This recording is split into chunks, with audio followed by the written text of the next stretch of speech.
Okay, what we're going to do right now is we are going to work on doing a quick 3D type thing.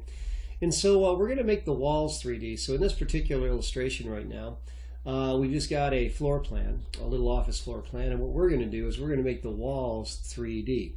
So to do that, I always like to go to my layer properties. And what I like to do here is I like to put in a wall specifically for my 3D stuff. Because typically you want to keep your 3D stuff and your 2D stuff separated. So I'm going to call this layer 3D walls, and I'm going to go ahead and I'm going to make it yellow just so it shows up quite clearly. And then I'm going to use a command once I've got that, with that being current. I'm going to go ahead and I'm going to use a command up here called boundary. Now boundary allows me to create a boundary polyline for any object that is able to find a boundary. So I click on boundary and it allows me to pick points. So I'll click on pick points.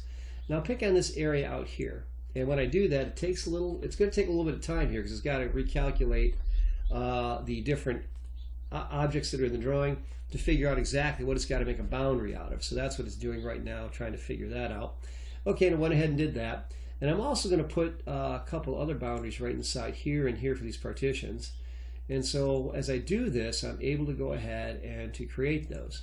So once I've done that, I hit my enter key, and they show up that nice bright yellow color. So now I've got this 3D walls. Now, one thing I shouldn't have done is shouldn't have had that locked, so it's not locked anymore.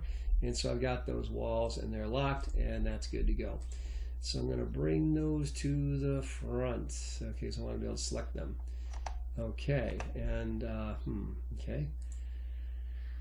Okay, so let me do this. I'm going to go turn off the other walls because those are getting in the way. Okay, so we have that. So now what I've got that is I want to select these walls that I just created and I want to extrude them into 3D. So what we've been working with in AutoCAD, typically in 2D, you're working with the X and Y planes. I'm going to throw in the third plane, which is Z, X, Y, and Z.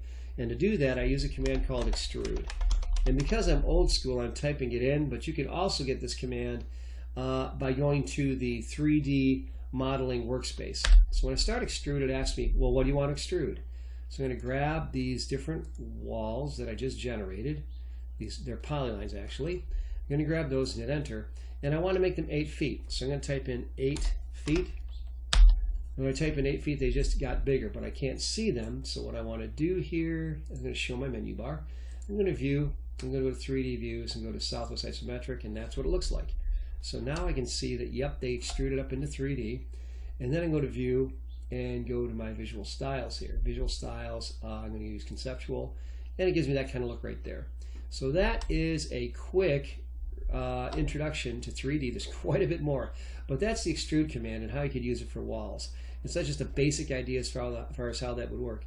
So hopefully that helps, and this is another one of the tutorials for the Brennan CAD learning system.